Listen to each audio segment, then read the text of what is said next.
Buenas tardes, sí se escucha. Gracias. Vamos a avanzar con lo que tenemos pendiente de la presentación. Estaba revisando, son 2 diapositivas donde aplicamos nuestras ecuaciones o fórmulas que acabamos de ver. Y con los ejercicios que avancen ustedes del libro de texto, entonces con eso vamos a tener ya bastante para lo que vamos a trabajar. Recuerden cualquier duda, comentario, pues a mi correo.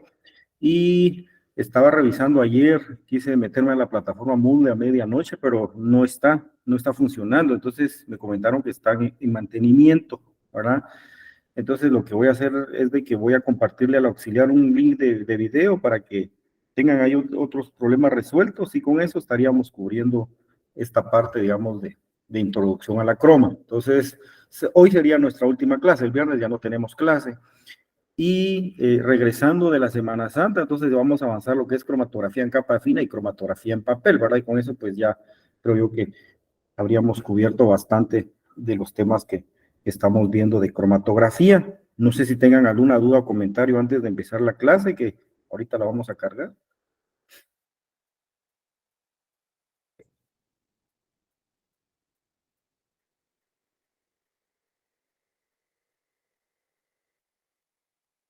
Ok, si no hay dudas, entonces vamos a cargar la presentación. Solo si alguien, por favor, nos puede grabar la clase, se lo voy a agradecer porque no nos deshabilitaron esa opción a nosotros acá en el Meet institucional.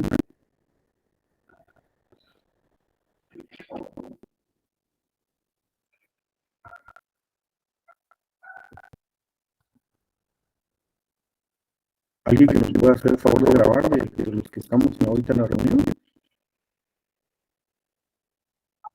Gracias, Melanie, muy amable, le agradezco. Entonces, después compartir, ¿verdad? Lo que vamos a ver el día de hoy. Pues hoy básicamente, como les decía, vamos a aplicar nuestras fórmulas, entonces idealizarlas, si tienen alguna calculadora a la mano, también tenganlo ahí para si necesitan hacer algún cálculo, ahora de una vez lo vamos viendo, ¿verdad? Ok, ya están resueltos los ejercicios, vamos a ver.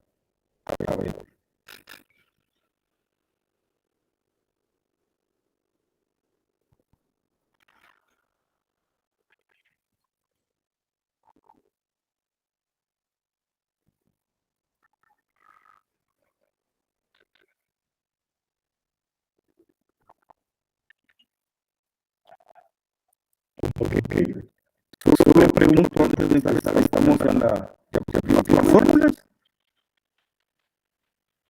Sí, sí, licenciado. Perfecto. Bueno, entonces vean, lo que vamos a hacer el día de hoy es ver cómo utilizando una ecuación o una fórmula nosotros podemos tener mucha información acerca de las condiciones teóricas que se van a dar, digamos, en alguna separación que nosotros querramos, ¿verdad? Entonces, hay algunos factores que podemos ir cambiando, ir modificando, y por ejemplo, alguien se pregunta, bueno, ¿qué factores puedo yo modificar?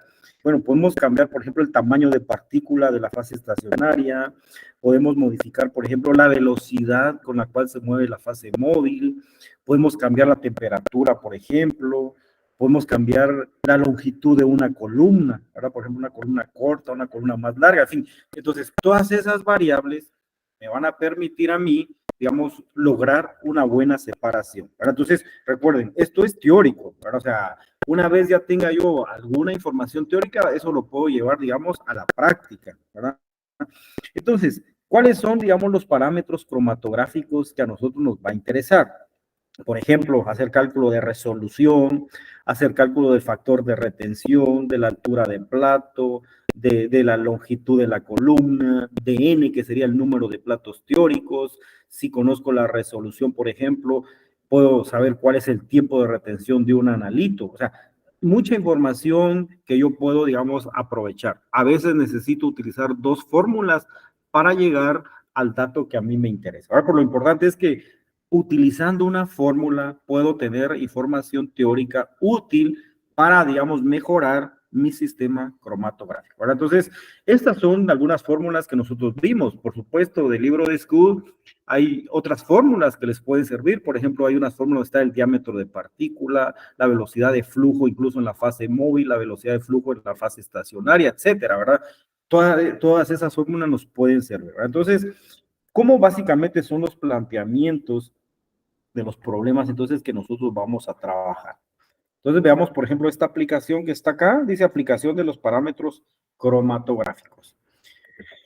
Y entonces dice qué datos me dan o qué información me dan. Entonces, por ejemplo, dice un análisis cromatográfico de un pesticida proporciona un pico con un tiempo de retención de 8.68 minutos y una anchura de base de 0.29 minutos. A veces estas anchuras de base las dan en centímetros o en minutos, ¿verdad? Pero como digamos, se miden respecto a otras, entonces se anulan, ¿verdad? Entonces en este caso pueden ser minutos, segundos, a veces incluso, o es indiferente cómo den este ancho de base. Ahora, el tiempo de retención sí normalmente se trabaja en minutos, ¿verdad? Recuerden que esos tiempos de retención les sirven a ustedes para identificar cualitativamente a un analito. Entonces yo puedo decir, por el tiempo de retención, digamos acá, de 8.68 minutos, yo puedo saber qué pesticida es, ¿verdad? Porque ese tiempo es único para él, ¿verdad? Según el sistema cromatográfico que uno montó. Recuerden, si modifican fase móvil o cualquier otra variable durante la separación, ese tiempo va a ser diferente. Eso es reproducible en las mismas condiciones cromatográficas. Con un parámetro que uno cambie, el tiempo de retención va a ser diferente. Entonces dice, ¿cuántos platos teóricos intervienen en la separación, dado que la columna utilizada para este análisis es de 2 metros? Y de ahí preguntan, ¿qué altura tiene un plato teórico? Eso es básicamente lo que nos están preguntando. Entonces, hay que ver qué información les dan, ¿verdad? Eso sería ideal sacarla, ¿verdad? Por ejemplo, entonces yo tengo acá TR de un analito, en este caso es solo un analito, pues tiempo de retención, digamos, del pesticida sería la información que pueden sacar, 8.68 minutos, ¿verdad? La anchura de la base, 0.29. Entonces, con esa información ya vemos entonces qué me preguntan y qué fórmula puedo utilizar para hacer ese cálculo. Entonces, la pregunta es, ¿cuántos platos teóricos intervienen en la separación? Entonces, una de las maneras o fórmulas para encontrar número de platos teóricos es esta. Si esta es una fórmula. Y esta fórmula tiene la ventaja que si conozco el tiempo de retención y la base, el ancho de base digamos, del pico, de la banda, entonces ya lo sustituyo acá. Entonces dice, el número de platos teóricos es igual a 16 por el tiempo de retención dividido la base elevado al cuadrado. Entonces, cuando miro yo esta fórmula, tengo ya los datos. Tiempo de retención lo tengo. Aquí está, 8.68. Solo lo sustituyo acá. La base, a veces a uno le dan una gráfica. Cuando a ustedes les den una gráfica y no les den la base, entonces uno mide qué ancho tiene esa banda, ¿verdad?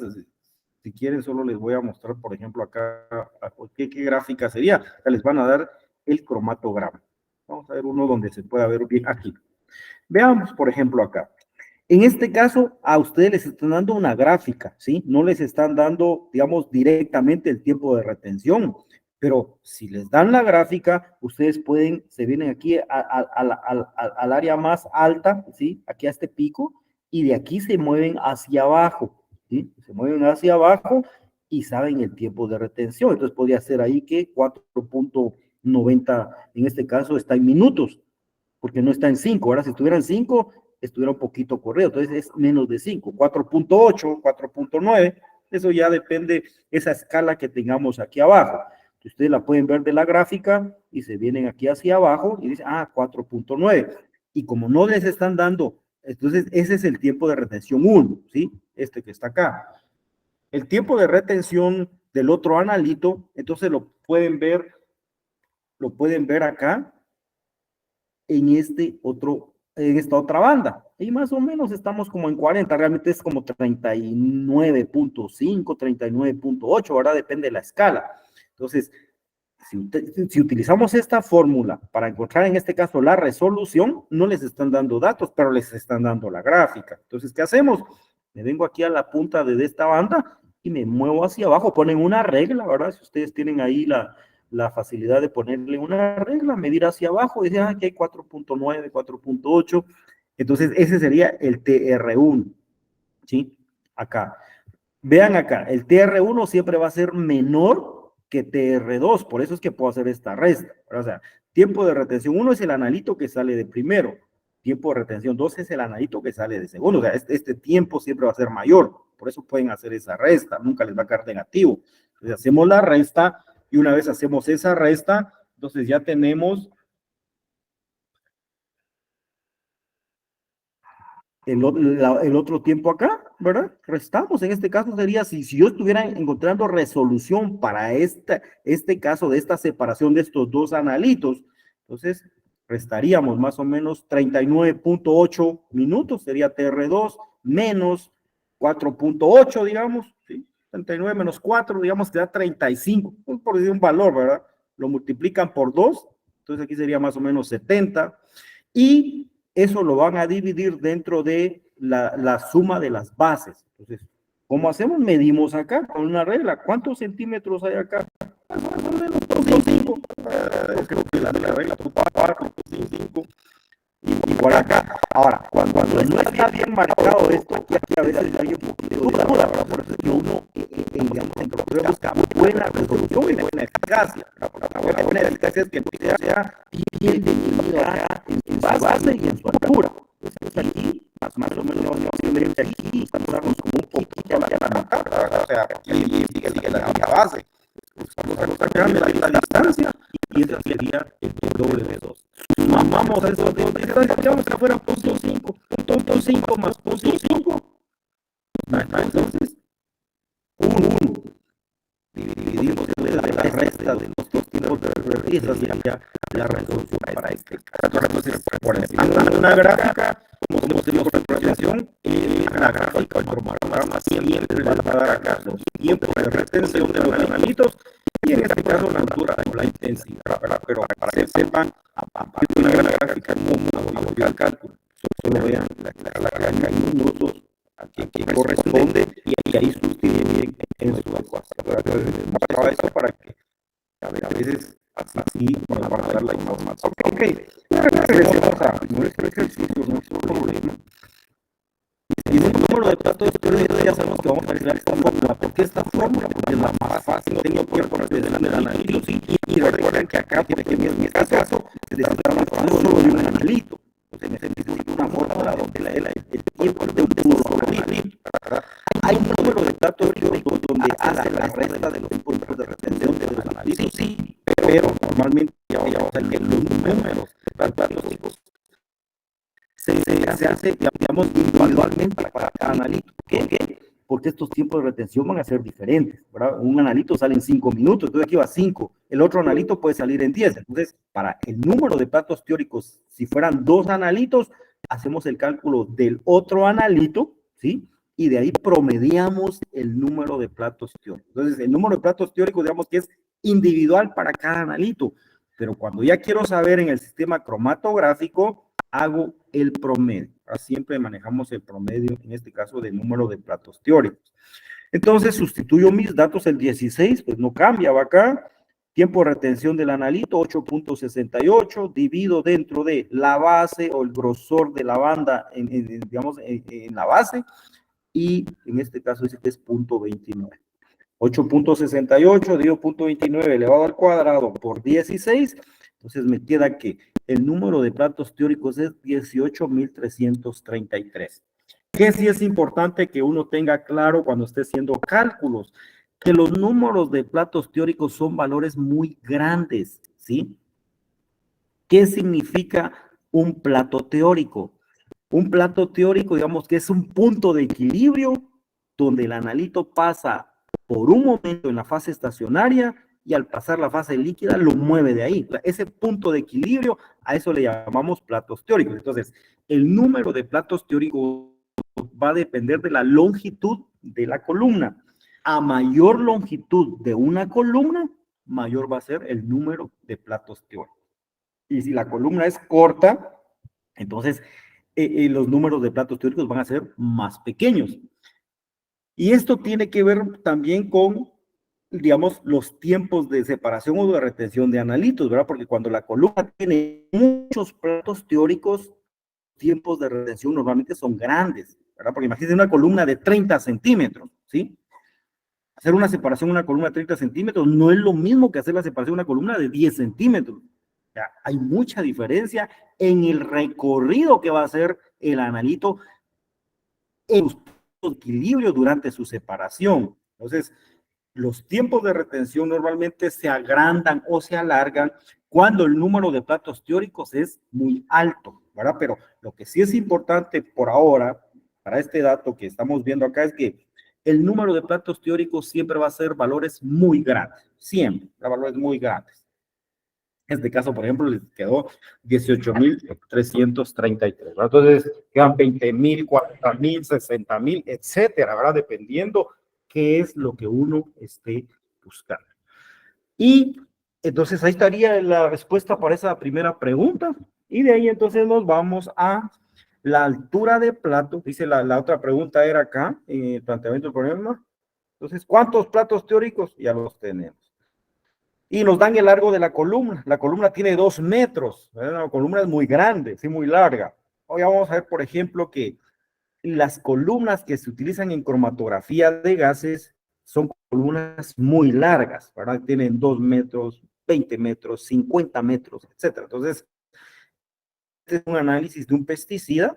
El pesticida, me imagino que es volátil, y entonces lograron hacer la separación. No dice acá, pero por número de platos teóricos o la columna muy grande, podemos decir que es una cromatografía de gases, ¿verdad? Ya lo vamos a ver más adelante. En cromatografía HPLC o en las cromatografías en columnas, las columnas son cortas, 20 centímetros, 10 centímetros, pero cuando hablamos ya de metros de una columna, entonces es porque es el sistema cromatográfico utilizado, es cromatografía gaseosa, ¿verdad? Eso es un dato que después uno ya va, conforme va trabajando las cromatografías, ya puede ver esas diferencias. Entonces, la otra pregunta era, ¿qué altura tiene un plato teórico? Ok, ¿se recuerdan que cuando vimos altura de plato teórico, estuvimos hablando nosotros que la altura de plato teórico era como la eficiencia o la eficacia de una columna? Y se recuerdan ustedes que vimos que para hacer cálculo, digamos, de esto, una fórmula que a veces se utiliza es la ecuación de Van Dimter. Al terminar esta resolución, voy a regresar a esa fórmula y les voy a explicar algunas cosas importantes de ahí, ¿verdad? Entonces, para hacer cálculo de la altura de plato, básicamente, entonces la fórmula que vamos a utilizar es esta. H es altura de plato, ¿sí? Dice que es igual a la longitud de la columna dividido en el número de. Entonces, en este caso, como solo es un analito, entonces estoy haciendo, digamos, el cálculo directamente para ese analito. Entonces, conozco la longitud de la columna, sí, ya les dieron aquí los 2 metros.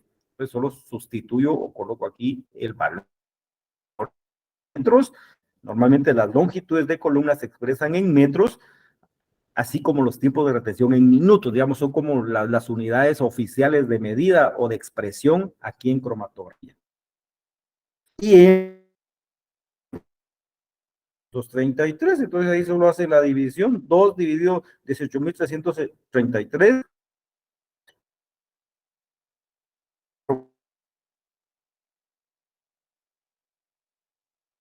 lo que sería acá la altura de plato. ¿Queda?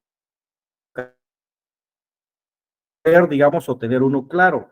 Las alturas de plato son, digamos, se van a formar en cada uno de estos puntos de equilibrio. Entonces, las alturas, ¿verdad?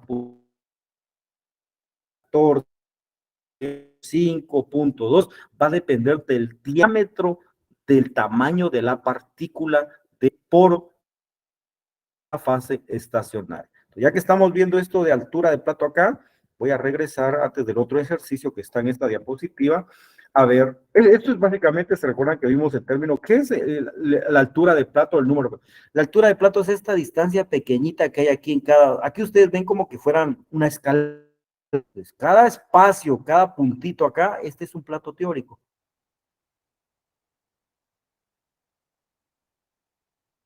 Pues, ¿cuál es el número de platos teóricos? Todos estos puntos de equilibrio que se pueden una de platos teóricos es muy grande. Porque no tiene el valor de número de platos teóricos es grande, ¿sí? Okay. Ahora, H, que es la altura de plato, entonces tiene que ver con este pequeño punto que, por ejemplo, aquí lo vemos como de color azulito, esa es la altura de plato, o sea, es una distancia muy corta, ¿sí?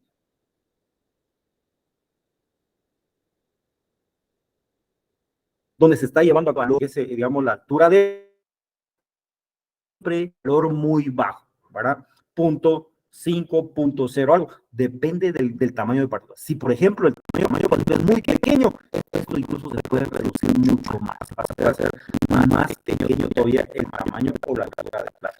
Y algo bien importante tal vez con esto es de que cuando la altura del plato es muy pequeño, tiene un valor muy bajo, quiere decir que el tamaño de partícula de la fase estacionaria es muy pequeña. Ya lo vamos a ver más adelante. Normalmente se trabajan grosores de partícula de 5 micrómetros. Ese es el tamaño como estándar, 5 micrómetros. Hay más pequeños y más grandes, pero 5 micrómetros, que es, digamos, el tamaño estándar digamos, de partícula de fase estacionaria, entonces va a permitir y hay una relación directa con la eficacia. Entonces dice, cuando el tamaño de partícula es más pequeño, entonces la altura de plato se hace también más pequeña.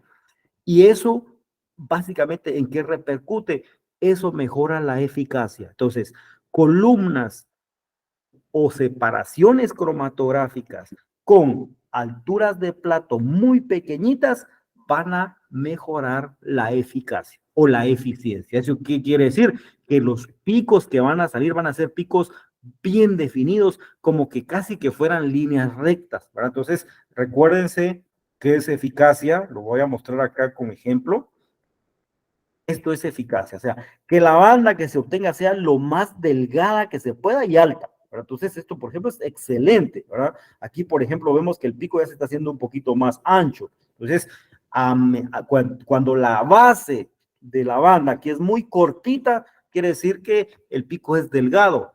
Y si es bien alto, tiene alta eficacia, ¿verdad? Entonces, eso tiene que ver, entonces recuerden, la eficiencia o la eficacia, o sea, la altura de una banda bien definida tiene que ver con, digamos, el número de platos teóricos, sí, la longitud de la columna, pero más que el número de platos teóricos, la altura de plato.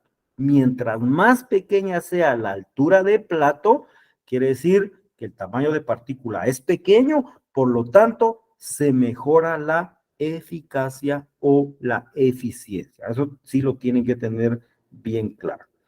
Y aprovechando que estamos esto, vimos básicamente que era la ecuación de Van Dinter, que es una manera teórica también de hacer cálculos de altura del plato, ¿sí? Entonces, la ecuación de Van Dinter, yo les recomiendo que lean esto en el libro de School, en el libro de texto está explicado cada término de esta fórmula, pero les voy a explicar más o menos para que ustedes lo entiendan. Dice, la difusión turbulenta, que es A, ¿verdad? Es un término de esta fórmula, ¿sí?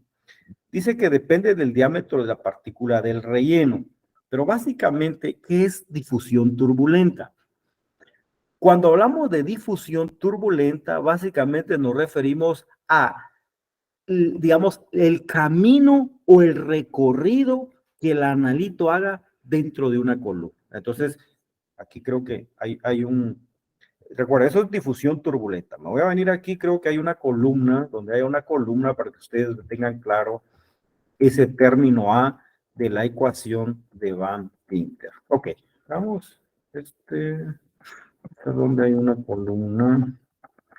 Las de abajo pueden ser, pero voy a hacer otra acá donde podamos ver eso. Aquí, vamos a verlo acá para que aquí creo que nos va a quedar mucho más claro esto. El primer término de la ecuación de Van Dinter, que es A, dice que es la difusión turbulenta. Eso básicamente a qué se refiere. Cada analito, cuando yo lo coloco, en este caso, digamos que es una columna, es un papel, ¿verdad? No importa qué sea. Puede ser cromatografía en columna, cromatografía plana, si fuese papel o capa fina. Cada analito, digamos, decide por dónde se va a mover, ¿sí? Entonces, por ejemplo, acá ustedes ven esta línea de movimiento, vean acá este analito, aquí se aplicó la muestra, y este analito dijo, bueno, yo me voy a venir por acá, y me voy a venir por acá, y me vengo acá, y me vengo acá. Eso es, digamos, la difusión turbulenta. O sea, el recorrido o el camino que cada analito recorra durante su separación. Entonces, por ejemplo, otro analito dijo, no, yo no me voy a venir por acá, sino mejor me vengo acá. Va buscando la manera o la forma de cómo interactuar menos con la fase estacionaria y moverse más con la fase móvil. Entonces, por ejemplo, este analito dijo que me vengo en esta dirección. O sea, son todas las, digamos, los recorridos dentro de la columna o papel que el analito lleve a cabo durante la separación. Esto va desde el inicio hasta el final. Entonces, por ejemplo, otro analito dijo, no, yo no me voy a mover acá, sino mejor me vengo aquí en línea recta, ¿verdad? Se vino aquí en línea recta, creo, fase móvil, se vino acá, pero aquí ya decidió moverse para acá. Eso es difusión turbulenta. O sea, cómo se va separando cada analito en, digamos, en toda la columna. Eso sería la difusión turbulenta, que es el término A. Ecuación de Van Dinter tiene otro término, que es el término B. A eso se le llama difusión longitudinal. ¿Qué es la difusión longitudinal? La difusión longitudinal básicamente tiene que ver con lo siguiente. Digamos que el analito viene y llegó en este punto, ¿sí? Digamos que está acá, ¿sí? Aquí con esta flechita, ahora aquí el analito decidió agarrar este recorrido y se vino para acá. Está en este punto, ¿sí? Entonces dice Van Dinter, cuando el analito se está separando dentro de la columna y se están dando los equilibrios de separación entre la fase estacionaria y la fase móvil, el analito, digamos que está en ese punto. Pero se da un momento en que el analito, en lugar de moverse hacia adelante, ¿sí? Retroceda un poquito, o sea, regrese.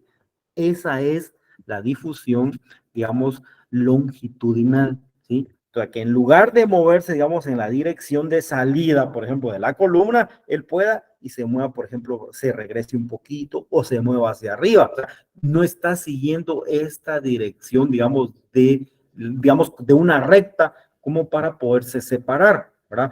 A eso se le llama, entonces, la difusión longitudinal, ¿verdad? Y es muy interesante. Cuando un analito tarde mucho tiempo acá y retroceda, ¿eso en qué afecta? Eso va a afectar en que las bandas se van a volver bandas muy anchas, ¿sí? O sea, afecta en la eficacia. Entonces, esta variable o este término de la ecuación de Van Dinter, ¿en qué va a afectar en la separación? Que mientras más difusión longitudinal se dé, la banda se va a volver mucho más ancha.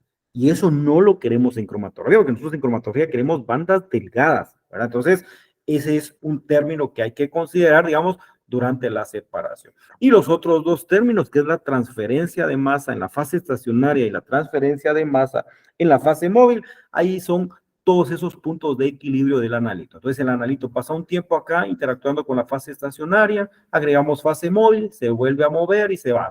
Eso sería básicamente los tres términos a considerar en la ecuación de Van Dinter. Y entonces la pregunta sería, ¿y puedo yo utilizar esa ecuación de Van Dinter para hacer un cálculo teórico? Sí, y tendrían que darnos a nosotros la información de la fórmula para poderla utilizar o poderla aplicar. Entonces me tenían que dar acá, esto normalmente la altura de plato se da en centímetros, ¿sí? Aquí les tendría que dar, digamos, un valor de difusión turbulenta, les tendría que dar un valor de difusión molecular o longitudinal, que básicamente ya les expliqué de qué se trata, y les tenía que dar los valores de acá. Pero es una fórmula o una manera de cómo explicar que haya buena eficacia o que no haya buena eficacia en una separación cromatográfica. Entonces recuerden, ecuación de Van Dinter sirve para encontrar la altura de plato. Y esa altura de plato, según su valor, tiene que ver con la eficacia que uno está buscando en la separación. Y veamos este otro ejemplo donde aplicamos fórmula también para que ustedes vean cómo se aplican nuestras fórmulas y qué fórmulas utilizar.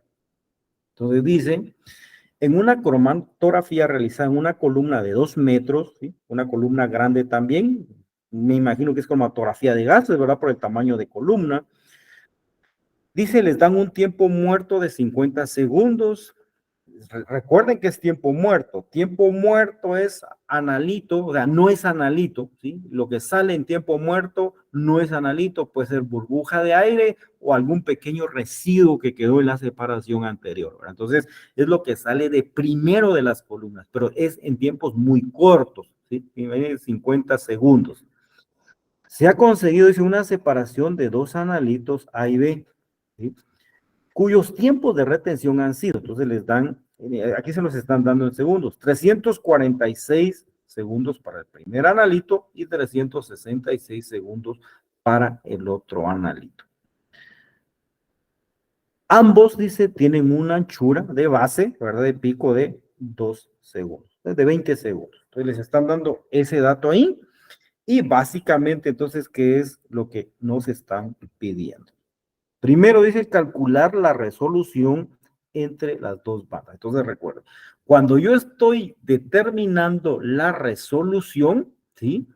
Siempre va a ser comparar la separación de un analito respecto de otro. Entonces, por ejemplo, si hay dos analitos, entonces yo puedo determinar la resolución del analito 1 con el analito 2. Si hubieran tres analitos, yo puedo entonces calcular la separación del analito 2 con el analito 3. ¿Sí? O sea, la resolución siempre va a ser la manera, la forma de cómo se separó un analito al que está más cercano de él, ¿verdad? Porque la resolución lo que mide es la separación entre dos especies que, digamos, se estén separando. Entonces, por ejemplo, esta es una fórmula, dice que la resolución, cuando quiero comparar cómo se llevó a cabo la separación de dos analitos, es tiempo de retención del analito 2 menos el tiempo de retención del analito 1 dividido la base, ¿sí? Del grosor de base de las bandas de separación y aquí arriba este valor multiplica por 2. Entonces, ¿tengo la información? Sí, solo tengo que revisar lo que me están dando de los datos acá, digamos, del planteamiento del problema. Entonces dice 2 por fórmula no cambia. 2 multiplicado por TRB, que es TR2, tiempo de retención 2, siempre va a ser mayor, ¿sí? Es el que sale de segundo, 366. A eso le resto el tiempo de retención del analito 1, 346. Dividido la sumatoria de la base de cada uno. Dice que cada uno tiene una anchura de base de 20 segundos. 20 y 20. Vamos acá, 20 y 20. Restamos esto acá, lo multiplicamos. Y entonces dice la resolución que se obtiene en esta separación es de 1. ¿Sí? ¿Se recuerda cuál era el valor de resolución óptimo en una separación? 1.5. ¿No? Pues, si quieren, vamos a revisarlo. Eso es muy importante, ¿verdad? Porque según el valor de la resolución, entonces yo puedo saber si se separó o no el analito, ¿verdad? Entonces, aquí en resolución. Aquí estamos, ¿sí? Valor óptimo para que se dé una separación completa, 1.5. Quiere decir que si el valor está abajo de 1.5, quizás no se logró la separación, ¿sí? Eso es muy importante que lo tengan claro.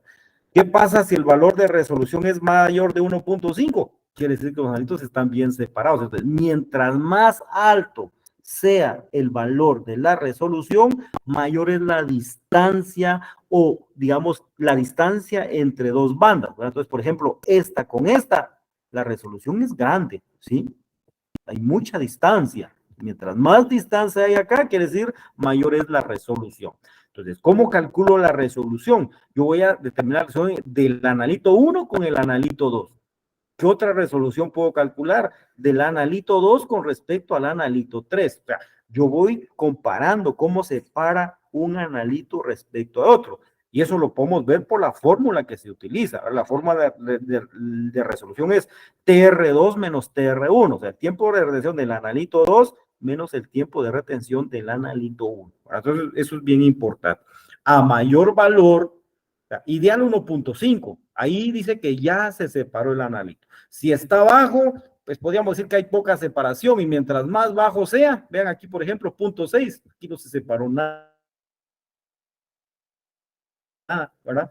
Entonces, si ya está en 1, pues ya más o menos empezó la separación, pero 1.5 es lo ideal. Si está arriba de 0.5, mejor, hay mejor, o sea, mayor resolución, o sea, mayor separación. Eso es bien importante también que ustedes lo tengan claro. Entonces, viendo ya ese dato, entonces podemos ver acá o comparar. Dice, una resolución de 1 no se mejoró mucho. Ahora, o sea, sí se paró, pero no totalmente. Ok, veamos ahora qué otra información me pide. ¿Qué longitud debería tener la columna para que la resolución fuera 1.5? Entonces, es bien importante acá que nosotros veamos algo. Esta resolución de 1 se obtuvo con este tamaño de columna de 2 metros. Entonces, pero como no se logró la resolución mínimo de 1.5, para que es la ideal, entonces, ¿qué es lo que están preguntando? Entonces, ¿cómo podemos mejorar o lograr que la resolución sea la ideal o la óptima, la de 1.5? Bueno, de plano va a ser aumentando la longitud de la columna, pero la pregunta sería, ¿qué longitud debe tener esa columna para que se obtenga esta resolución? Entonces, ¿qué es lo que tenemos que hacer? Con la información que ya tenemos nosotros, ¿sí? Para poder encontrar la longitud de la columna, entonces, una de las fórmulas que se utiliza es esta que está acá, ¿sí? El número de platos teóricos es igual a la longitud dividido la altura, ¿sí? Entonces, quiere decir que para poder encontrar la longitud 2, digamos, que me están pidiendo, yo necesito estos valores porque no los tengo. El número de platos teóricos, ¿sí? Ese sería, digamos, algo que yo tengo que encontrar. Y entonces, una manera de hacer ese cálculo es utilizar esta fórmula que está acá. Esta fórmula que está acá dice que n, el número de platos teóricos, es igual, ya lo habíamos visto en el cálculo anterior, TR1, que sería para un analito elevado al cuadrado, dividido su base elevado al cuadrado por 16. ¿Verdad? Entonces, el número de platos teóricos promedio, para usarlo en esta fórmula, entonces lo puedo determinar con esta fórmula, ¿sí? Entonces voy a calcular n, o sea, el número de platos teóricos para cada analito, para el analito A y para el analito B. Entonces, ¿qué hago acá? Sustituyo el tiempo de retención del analito A dividido dentro de su base y el tiempo de retención del analito. Entonces, aquí sería sustituir TR2. ¿Cuál es el tiempo de retención del analito 2? 366. 366 dividido su base, dice que es 20. Entonces, 366 dividido 20 elevado al cuadrado por 16 nos está dando un valor. Este es para el primer analito, 4,788. Este es para el de 346 y para el 366, o sea, en este tiempo de retención, como es más grande, más largo, su valor es el más alto. Entonces, 5,358. ¿Verdad? Entonces, misma fórmula para cada uno, pero el promedio es el que voy a utilizar en esta forma. Entonces, ¿cuál sería el otro cálculo acá? TR1, 346, el grosor de banda es el mismo, es 20. Entonces, 346 sería el dato acá. 346 dividido 20, le vamos al cuadrado por 16 y nos va a quedar este dato. Una vez ya hago el cálculo de número de platos teóricos para cada analito, saco el promedio, sumo esto más esto, lo divido dentro de 2. ¿Qué pasa si que hubieran 5 analitos o 6 analitos?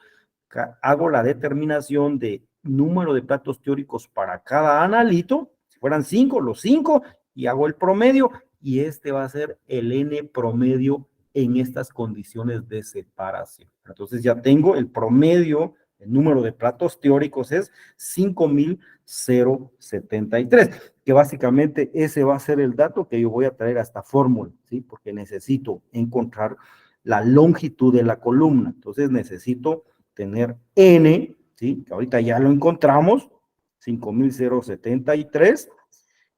Y ahora lo que necesitamos nosotros es encontrar cuál era el valor de h, ¿sí? Aquí, cuál era aquí el valor de h para la primera separación. O sea, en las primeras condiciones de separación, ¿cuál era esa altura de plato? Porque ese h dice que no va a cambiar. O sea, la altura de plato es el mismo indiferentemente a la longitud de la columna. ¿Qué es lo que sí cambia? Lo que va a cambiar es el número de platos teóricos. A mayor longitud de columna, mayor es el número de platos teóricos.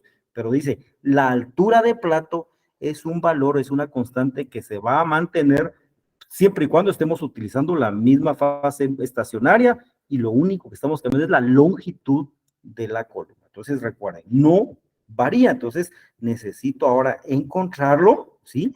Para poder sustituirlo después y encontrar la longitud 2, que es lo que me están buscando.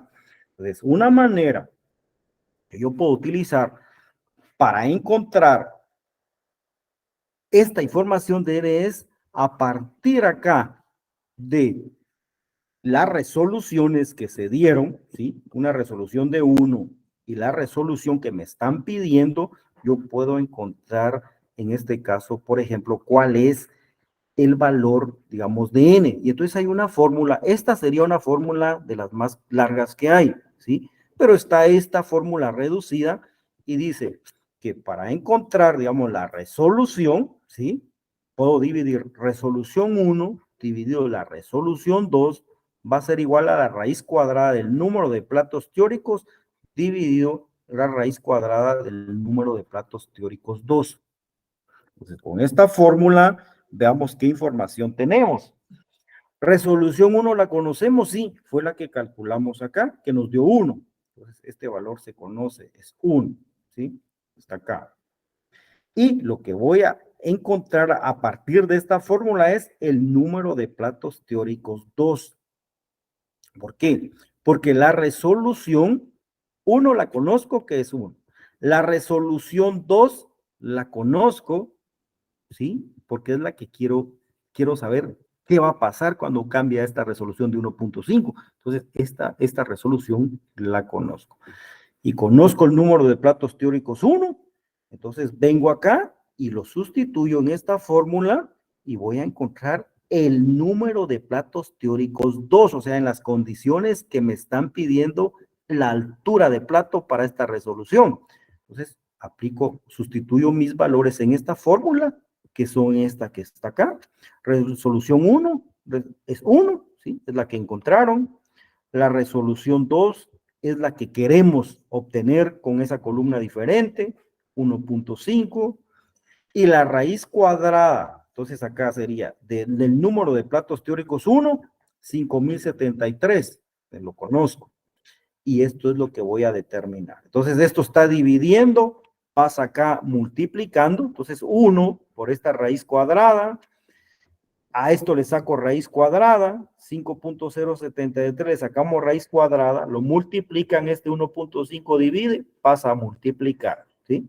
Entonces, sacamos raíz cuadrada, si alguien tuviera calculadora y lo quiere hacer, raíz cuadrada de 5.073 multiplicado por 1.5, entonces ya nos da esta operación. Este está dividiendo, pasa acá a multiplicar, entonces a esto, para eliminar esta raíz cuadrada, este resultado hay que elevarlo a 1/2, ¿sí? De la raíz cuadrada acá se eleva a 1/2 y entonces dice N2 para este cálculo 11.400 cálculos. Era lógico de esperar que nosotros tuviéramos un mayor número de platos teóricos. ¿Por qué? Porque la resolución está cambiando. Es mayor a 1. Miren, aquí teníamos con resolución 1 los platos teóricos 5.000. Con esta resolución de 1.5, a pesar, miren que la diferencia fue de 0.5, casi que duplicamos el número de platos teóricos, ¿verdad? Pero tenemos que saber qué longitud tiene esa columna, que es básicamente lo que me están pidiendo. Entonces, ya tengo aquí el número de platos teóricos 2 y el número de platos teóricos 1. Entonces, vengo acá y puedo encontrar a partir de esta fórmula, sí, la altura de plato. La altura de plato no varía, entonces tengo que la altura de plato la puedo calcular con esta fórmula. Esto está acá dividiendo, pasa a multiplicar acá. La longitud 1 queda acá y el número de platos teórico 1 acá. Entonces, para las primeras condiciones que teníamos de separación, ¿cuál es la altura de plato? Longitud 1, 2 metros, aquí está, 2 metros tenía esa columna, aquí está columna de 2 metros, número de platos teóricos 1, fue el que habíamos encontrado acá, el promedio que era 5.073, aquí está, 2 dividido 5.073, entonces recuerden, las alturas de plato son valores bien bajos. 3.94 por 10 a la menos 4, ¿verdad? Metros, dice que no cambia. Entonces, ahora sí ya puedo volver a aplicar esta misma fórmula, ¿sí? Pero con el número de platos teóricos 2, ¿verdad? Que fue el que había calculado también. Entonces, para la columna 2, que es lo que me quieren preguntar, ¿cuál va a ser esa longitud? Entonces, L acá, H está dividiendo, pasa a multiplicar acá. Entonces, número de platos teóricos 2 dividido por, multiplicado por la altura de plato, me da esa longitud de onda 2. Aquí despejaron la fórmula. Y entonces tenemos acá que H, o sea, perdón, que la longitud 2, ¿verdad? Va a ser igual, dice, a número de platos teóricos 2 por la altura de la columna. Entonces, ¿qué altura de plato tenemos? 3.94 por 10 a la menos 4 está acá, multiplicado por el número de platos teóricos 2, que vemos que casi se había duplicado, 11.414. Entonces dice, Una pregunta, sí, sí, la N con el palito encima, ¿qué significa? es el promedio. Este es promedio de número de platos teóricos. En este caso fueron 2. O sea, suma 4.788 más 5.358, lo divido dentro de 2. Ese es el promedio. Y ese es el dato que va a utilizar. ¿Qué pasa si hay 3 o 5 analitos? Determinamos los 5 números de platos teóricos y divide esos 5 valores para tener el promedio de cada analito, ¿sí? O sea, el número de platos teóricos que va a utilizar siempre es el promedio de los analitos que separó. Vamos. Gracias. Ok. Entonces ya tenemos este N2 que calculamos acá. Entonces, N2, duplicamos acá, les estaba diciendo, 11.414 por 3.92 veces los 4. Entonces, la longitud 2 es 4.50. Entonces, vean, para lograr, digamos, una buena separación para estos analitos, casi que tuvimos que duplicar la longitud de columna. En 2 metros no la separamos. ¿Cómo lo supe? Por el valor de resolución. Pero ¿qué pasó cuando ya utilicé una mayor columna? 4.50. Entonces, aumenté la resolución a 1.5. ¿Qué pasa si yo aumento esta resolución a 2?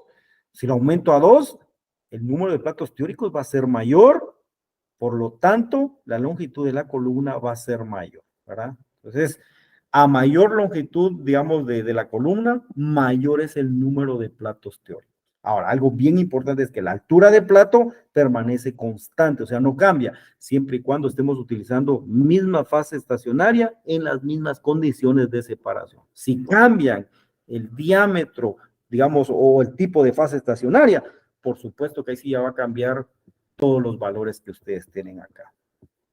Y por último, hay un inciso C, dice, ¿qué altura de plato teórico se necesita para que la resolución fuera de 1.5 sin necesidad de aumentar la longitud de la columna? Básicamente aquí lo que le están diciendo es, vamos a utilizar la misma columna, 2 metros, ¿sí? Pero ¿cómo vamos a hacer para cambiar la altura de plato acá? Se va a cambiar el tamaño de partícula de la fase estacionaria, ¿verdad? Porque a menor tamaño de partícula de fase estacionaria, menor va a ser la resolución y vamos a ver la altura de plato y vamos a ver qué valor da, ¿sí? Entonces, en este caso, por ejemplo, digamos, no tengo otra columna, o sea, la única columna que tengo es esta de 2 metros, ¿sí?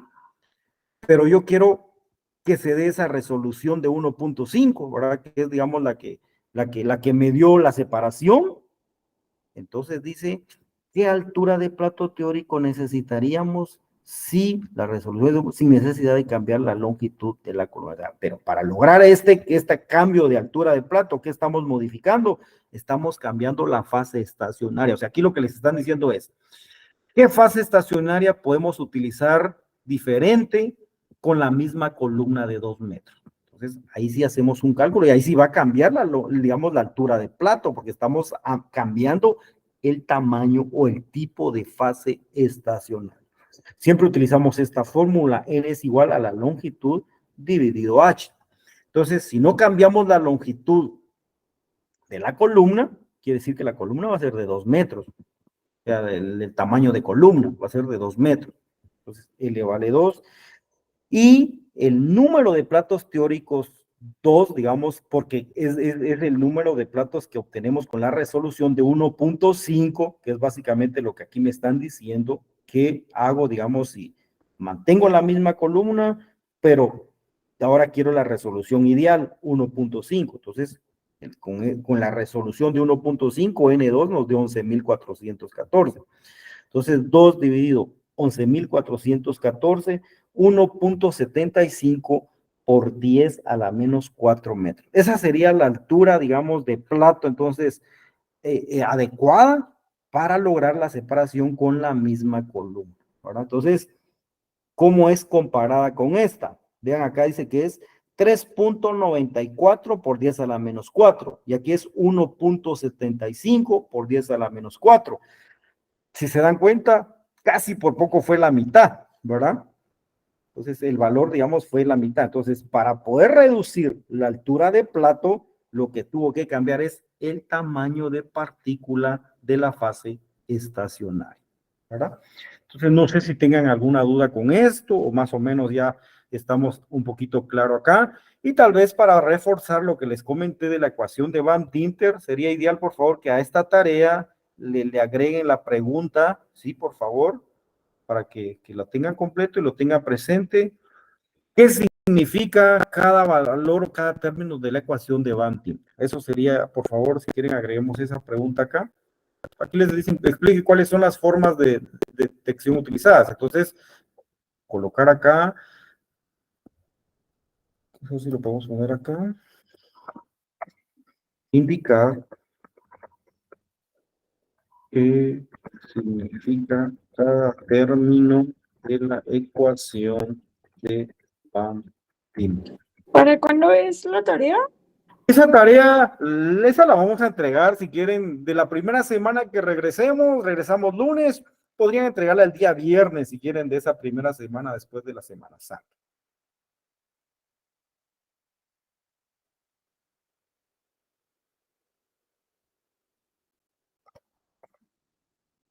Entonces, no sé si estamos claros. La plataforma Moodle me contaron que les están dando mantenimiento y creo que la van a habilitar hasta después de Semana Santa, algo así supe, no sé. Espero que esté antes, ¿verdad? Porque ahí es donde está casi toda la información, ¿verdad? Pero consejo ahorita, estudiemos o leamos el capítulo de School, ¿verdad? Que es el capítulo 26, Introducción a los métodos cromatográficos. Ahí está básicamente todo esto que les estoy dando y mucho más, ¿verdad? Si alguien quiere entrar a detalle, por ejemplo, cómo afecta la velocidad de la fase móvil en una separación, cómo afecta el tamaño, el diámetro de partícula, toda esa información ahí está explicado en ese primer capítulo. Entonces, teniendo claro todos estos conceptos, cualquier término o cualquier tipo de cromatografía que ustedes quieran aplicar, lo pueden hacer sin ningún problema, ¿verdad? Entonces, por eso es importante que ustedes tengan claro todo esto, ¿verdad? Y estas fórmulas, la verdad es de que si se dan cuenta, las fórmulas, o sea, ¿qué es importante cuando estén resolviendo ejercicios? Vean qué información tienen, ¿verdad? Entonces, ¿qué información tiene? La ventaja ahorita que van a trabajar los problemas del libro de School es que en la parte final del libro, si hay un apéndice, y en ese apéndice hay respuesta para casi, no sé si los pares o los impares tienen respuesta.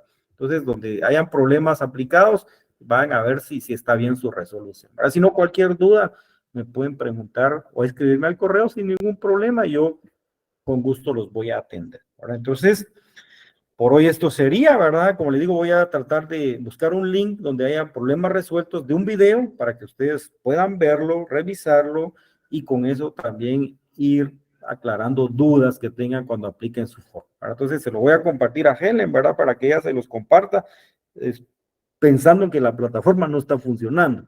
Y con eso estaríamos ya cubriendo esta unidad, ¿verdad? Entonces, si no hay dudas, comentarios, ¿verdad? Por hoy lo dejamos acá.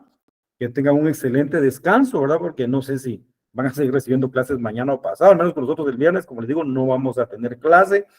Y con esto creo que hemos avanzado bastante de cromatografía. Entonces, una excelente tarde, jóvenes, que la pasen bien, cuídense. Y primero Dios, platicamos después de la Semana Santa. Licenciado, disculpe. Ay, Mucho, no tenga pena.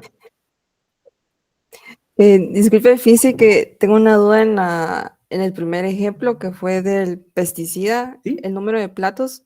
Sí. Lo realicé y a mí me dio 14,000 333 y ahí dice 18,000. Utilizó No esos sé. datos. Sí, los mismos. todo. 8.68.29 lo elevó al cuadrado, lo multiplicó por 16. Sí, y ¿Sí? me da 14,000. Y No el sé si está cálculo de abajo igual. me imagino que entonces está cambiado por el dato este. Sí, me da 1,39 por 10 a la menos 4. 1.39 por 10 a la menos 4. Sí, la verdad que si se da cuenta, los valores de plato teórico, de altura de plato, sí son bajos, ¿verdad? Por el cálculo que hicimos aquí en este otro ejemplo. Vamos a ver acá. Vamos a ver, miren las alturas de plato, 1.75 por 10 a la menos 4, para el menos 4. Solo quiero ver acá. Solo que esto, bueno, sí, debería ser un valor más. ¿Cuánto le quedó, perdón? ¿En milímetros le queda ahí a usted? Todavía no lo he hecho en milímetros, pero me da 1,39 por 10 a la menos 4. Sí, pues. Ok. Ajá. Entonces, miren, yo la verdad no he revisado esto, pero si usted lo hizo ahorita, sería ideal, por favor, que nos comparta ahí sus resultados. Si lo tienen ahí o lo quieren anotar, por favor, jóvenes, y corroboren ustedes, por favor. ¿Cuánto le quedó acá, perdone? 14,000. 14,333. Sí, pues sí, entonces puede ser que aquí en lugar digamos, el 8 lo confundieron por un 4, ¿verdad? Entonces, Sí. porque los 3 están. Entonces, 14,000, por favor, jóvenes. Aquí es 4 en el lugar de este 8. Y ahora aquí sí es a la, ¿cuánto dijo? A la menos 4.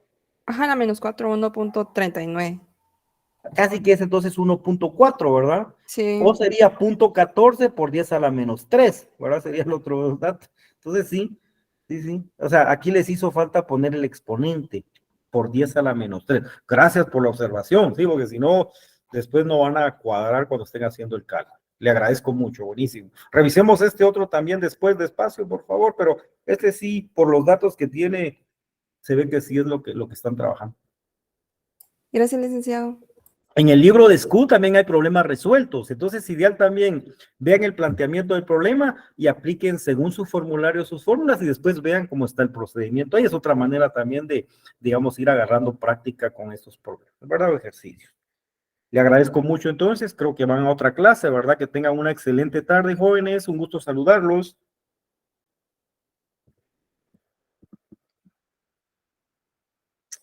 Gracias, feliz tarde. Cuídense.